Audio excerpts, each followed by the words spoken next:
Well, whoa. Nice. Well, guys, what did we think of Inside Out? It was brilliant. It It was. was awesome. The It wa- short at the beginning was Honestly, perfect. from between lava to the end, I was like, I want more. Yeah, and that's how you know that a movie does it right, when you want more. I agree. Yeah. Honestly, the first thing I want to do is see it again.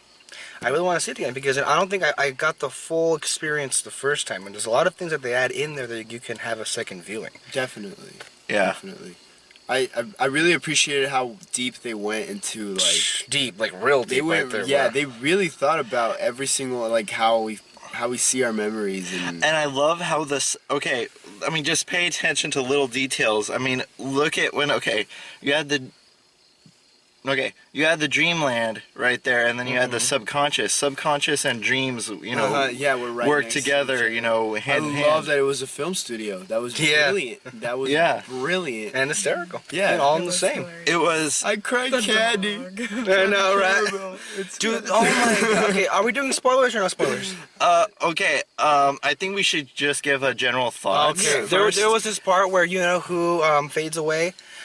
Oh my god, that really killed me right there. And it's a nice look into a girl's psyche, you know, and the whole and they like what Tony said right here, they paid attention to every single little detail of the what is it, psychology, Psychological like the turns of somebody and all that stuff.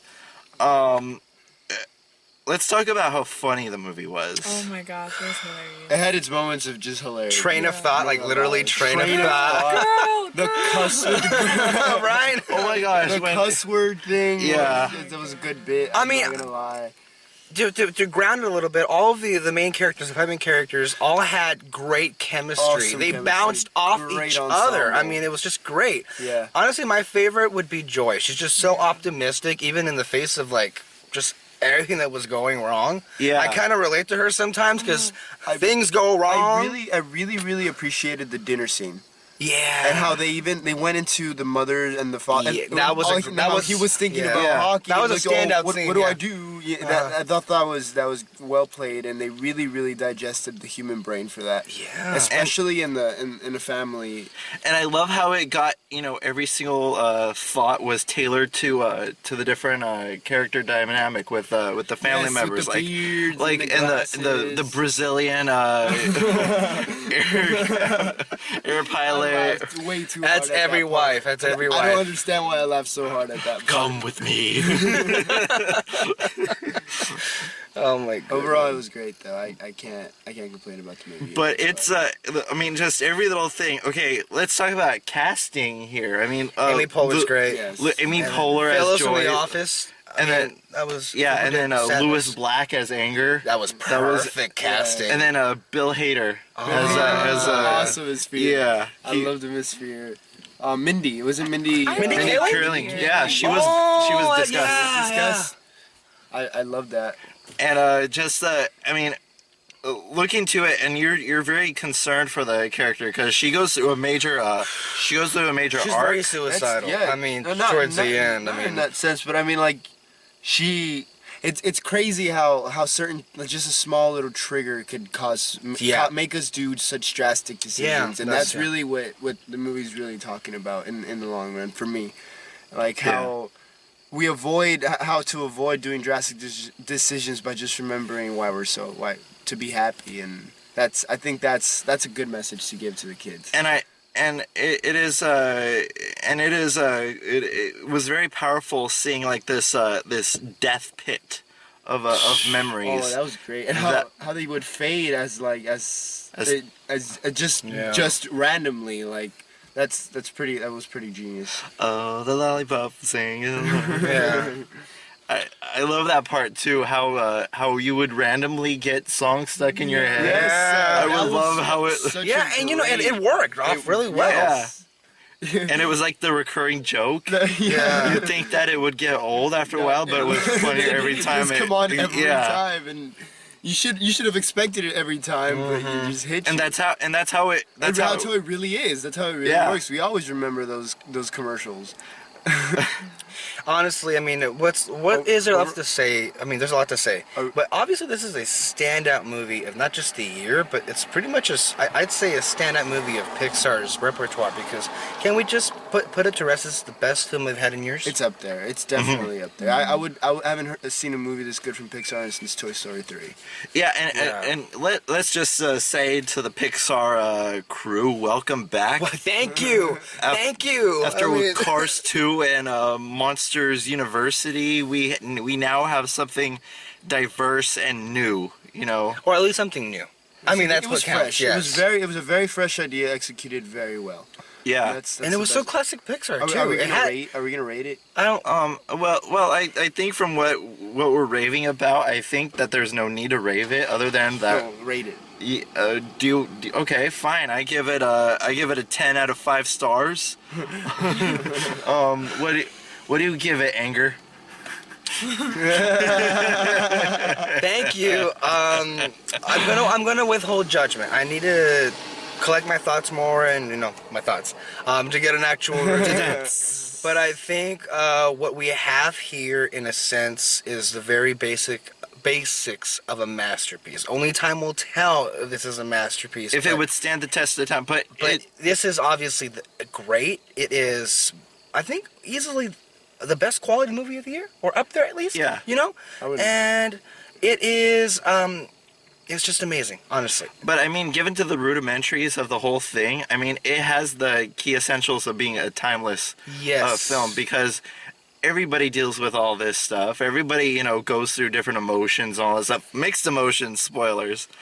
But it was overall. It was a beautiful movie. Yeah. Honestly, I can't find it. This movie turned me inside out, if you will. Enough with the bad puns. Leave that to me. Giselle, what do you rate it? 10 out of 5. 10 out of 5? It made me feel every emotion that was in the movie. Yeah, that's true. Definitely. Feel it. Like, everything was, and it's so damn relatable, Everything that was put into it is number one, relatable. Number two, everybody has that, that kind of, like, disgust when you see, like when she was afraid of broccoli, or when everything, like, just little details like that, and clowns. Clowns. I was scared. I was really scared. Yeah. More than that, I felt like, not so much that the movie became so relatable, but they had so much room for error in the fact that we all related to a 12-year-old girl. Yeah. And I thought that was very powerful, because I mean, I've never felt like a 12-year-old girl, and I don't think I ever will. but never for approximately 2 hours, I felt like a 12-year-old girl. Yeah. But nevertheless, I mean, even though it was a different gender from us. Well, with an exception. Yeah. What would you? How would that fit into your? I'd say it's pretty accurate. Definitely. For a 12-year-old girl. I would die for you. I don't know. I would die for you. Oh my God, that was great! That was amazing when they all sacrificed. And then when he said he's from Canada. He's from Canada. Gee, I wonder who that's mimicking. That was wonderful. I didn't catch that. You know what? Let's go into let's dip into the spoiler pit, shall we? The imaginary friend. Let's talk about the imaginary friend, which was key essential to this whole thing. Correct me if I'm wrong, but wasn't he voiced by? He's voiced by Richard Kind, and he played Hopper's brother in A Bug's Life. And Bug's Life, yes, that was. And it's nice because that's where that voice was from. I was like, Bug's Life guy, yeah. Yeah. And the thing about his character, though, is that he represents the innocence still left inside Riley. Is that the name of the girl? Yeah, Riley. He was such a fun character. He was just very contradictory, very imaginary. Like, we had imaginary friends, and it was very real. Obviously, we all had that. And part dolphin. Yeah. Tell me, I wasn't the only one that died a little bit when he. Oh, definitely. Oh my. Definitely. Yeah, because that's our childhood. That's all our imaginary friends. It's just like friends. poof, it's gone all in an instant. You know who my imaginary friend was? Who? Tiger Lily. Peter Pan. Really? Tiger lily. Oh, that's very. Yep. That's interesting. And then my aunt sat on her and squashed her and killed her. Oh my god. That's sad. Yep. Well, funny. Good line. Rest in peace, Tiger Lily. But I mean, I love the symbolism with it, and yeah, symbolism. I am anti-symbolism, but this was a really good symbolism because because what Bong Bong or whatever, Bing Bong. Yeah. The way that he enlisted everything that was Riley's innocence, and when just seeing him die, that represented a new step into her life, and it had to take a withdrawal from innocence to instill that. I really love the twist when they made pretty much Sadness the true hero. Yeah. That I did not see coming, and when Joy, the reality of her having to accept that and embrace that as it went on, I thought that was just a great twist. I didn't see that coming. That was great. That was, I mean, that's... Yeah, because we need sadness. Because it takes a touch of sadness to Thank you very much. Is that your anger? Anger took over for a I little love while. how one of my favorite parts, and this is kind of just so minute, so minuscule, but when Anger got so mad after Disgust just cussed him out, and like that's what she used to open up the glass. Yeah, and I to love let them in. I just thought that was clever. creative, Yeah. and clever beyond words. And now that we're in spoiler territory, wasn't it great to see that there was a new element called mixed emotions? yeah. Oh, yeah. I really like appreciated the multicolor in the memories. That was disgust mixes with joy, or joy mixes with sadness, or just all these different combinations, all this stuff that make what we know today. I mean, mixed emotions is proprietary to everyday life, and now that they have a new bigger board and a All mysterious those words. and a mysterious puberty I love how it ended with They puberty. said it puberty, didn't I they? know. Yeah. Puberty. puberty. What's this? Oh, it's nothing big. It's not that big. Strangely enough, I would like to see a sequel with the puberty thing. Yeah. Not saying it's likely or they would do it, but I like this Oh one my so gosh. much. I would like to see I that love one. the part where the guy I think that's what happens when you hit puberty. You know how all the sirens went off and all this stuff, the big red button, personal headcanon. One of my favorite things, and it's more for an artistic value, was when they went through that the imagination chamber that transformed them into that was abstract. yes. I thought that was so out of the box and so thrown in there that they got. I bet they had so much fun animating that. Yeah. That the animation in that scene was that just specific great. scene And is it- just beautiful and like very clever, very And it looked like an abstract painting. definitely. And I love the fact that he didn't follow the signs, and then towards the end the joke was, I wish they would have put a sign. Like I thought that was just great, just tiny little things like that. But I really appreciated the scene, and whoever animated that scene, Yeah, I mean, toodles, because that was a great job. There was so many things that were really inventive to the eye. Definitely. And as I'm thinking over it, and I'm not sure if you guys agree or disagree, but is there really a flaw? I mean, there's, I like the part where they were there was one. It's a nitpick that I saw when at this point they had to be nitpicks. when Fear was holding holding some of the memories. How come that did not turn into Fear? well, I thought it was because Joy and Sadness are polar opposite. Oh Pun yeah, not intended, yeah, polar opposites. yeah. Maybe it takes an extreme amount to affect it that much. And that's why I feel, and that's why memories kept changing as far as that. What? That's kind of like asking, well, how come in Toy Story, how come some toys can talk and some others they speak differently, and it's just like how can you even explain that at that point? Yeah, I mean, honestly, it's so creative and inventive that if you try to pick out the bones, It's hard to take this down. It's hard to down something, to really talk down someone's creative intent. Because They did a great job. Honestly. You were gonna say something, Giselle. Yeah. Or did you lose your train of thought? Oh God! If you've seen this, you'll get that. I really have to say that as of this movie, I'd say that Michael Giacchino is my favorite composer right now.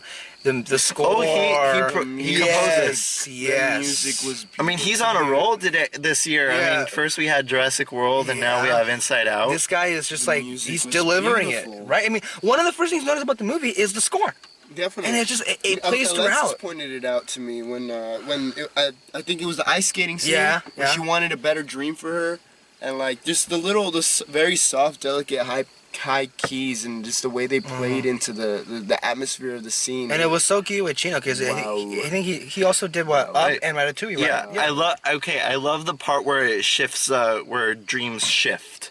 You know, because you know how you don't quite remember what your dream was because there's so many shifts and Yeah, I mean, all that honestly, stuff that goes on. and one night we can have thousands of dreams. We'll just forget about them. And I liked how it really explained bizarre dreams, like with the dog cutting in half and how it just Oh, ran- that was hilarious. and it's sometimes we do have very, very strange dreams that we don't really understand. And I really appreciated even that little tiny thing. Yeah. But remember when Joy unplugged the dream? Like, what happened in the dream studio when she did that? I'm wondering. That's very, yeah. Yeah. Did they freak out? Well, I mean, it's. See, I wish they would explain that as far as like when waking up or from a dream, or what was the whole purpose of the dream, whether it's just like to accommodate to a specific. I wish they would have traveled a little bit more in detail. You know, it's very strange because since we were watching this with an audio commentary, you think it would have mentioned that a little bit. Yeah. And like, it's just, I mean, it's tiny things like that. But even though I can't lie that it went in depth as far as the subconscious and other things that I really appreciated about. It's hot. Let's go. Okay, before we go, there's two things I want to talk about. We're gonna go through the review of Lava, and then we're gonna talk about any interesting trailers that we saw. Lava. What did we think about the short, the little Pixar short? Magnificent. It was That song got stuck in my head too. It was gorgeous. It was catchy. It was clever. It was Beautifully animated. It was beautifully yeah. animated. Oh my God, that was lovely. I mean, well, okay, I love the scene. I mean, it makes me look insignificant, but the part where the dolphins were, leaping from there, and just the way that it looked clear, it looked like oh yeah, that looked beautiful. it looked like you were watching National Geographic. I or Lava You? something. I love you. Yeah, That was great. Yeah. That was great. and the part, oh my God, a better love story than Twilight. What was it? Giselle? Better than Twilight. Yeah, it was definitely cute, and the way that they embrace each other at the end, and just seeing Mother Nature, because it is true that that volcanoes collapse and then they rise again with the birth of another volcano. Any interesting final thoughts on Lava? That was it. It was gorgeous. It was just, you guys got to see it. It's very short, but It's a short. It's a short, very short. Totally worth it. And one of my favorite parts about the experience overall. Yeah. As far as trailers, there's only one trailer that I really liked, and I'm pretty sure you guys know which one I'm talking about. The Wallace and Gromit creators. Shaun the Sheep, Shaun the the movie. That looked insane. That looks cool. Bananas, and Yeah. I'm all for it. I'm really all for it. That looks very wool. You guys get no? Okay, I'm sorry. There's aside from that, I think that there was another one, and I'm pretty sure Giselle would agree with me. Can't you just go away? The Peter Pan. Yeah. Yeah, that one right. What do you guys think about that one? But for me, let me just say, I wasn't really interested in this at all because you told me about it. But Peter Pan, honestly, at this point, I feel it's been overdone. But I will give it this. I actually was quite interested in because that looked visually amazing. Yes. Yeah. The trailer for that. Yes. So that interests me. And it looks like they're taking a little bit of a new spin on it. So it seems interesting. I mean, it looks like they're combining And they're using Blackbeard, which is new. Hook. And Hook is now Hook is ally with And that's, I mean, which is, it's probably I don't know. probably I from always the love original. seeing new twists on the original. like how they did in Once Upon a Time. Yeah. Right? Look, honestly, for me, the Once Upon a Time twist was the best. And I know that's my favorite Peter Pan. That's the closest thing to the Yeah. original for me, and that was my favorite. Yeah, for me, that was my favorite Peter Pan portrayal. I mean, if you look at it from the book aspect of it, Peter Pan was a little prick, wasn't he? Well, yeah, even Walt Disney himself said it when he was making Peter Pan. He said that he wanted to avoid having people look at him like a prick, or like a douche. But he really found a way to twist that and really play on the childhood. I don't know what to expect from this movie, but to be honest, other than the visual aspect, I didn't agree with the fact that they aimed the trailer mainly towards kids rather than the regular moviegoer. It looked like a combination of Avatar mixed with P.J. Hogan Peter Pan. It looked. Have you seen? Being a Peter Pan fan, have you seen the P.J. Hogan Peter Pan? I have not. Oh my gosh, I'm the only one here. Can we go? You guys want to go? I'm thirsty. I can't be using more saliva. All right, we'll be inside out. It's Inside out of here. We'll be inside out of here. So, ladies and gentlemen, this is the red spotlight under the spotlight, and At 2:30 in the morning. at 2:30 2:30 in the morning. And We I'm- went to see the midnight premiere. Toasty. the very midnight prayer. Thirsty? Yeah. Yes, I'm thirsty. Well, can you All take right. that off? I can't see behind me. Dog. Oh, you need the camera to see behind you. All right, guys. Bye-bye. We're checking out. Bye.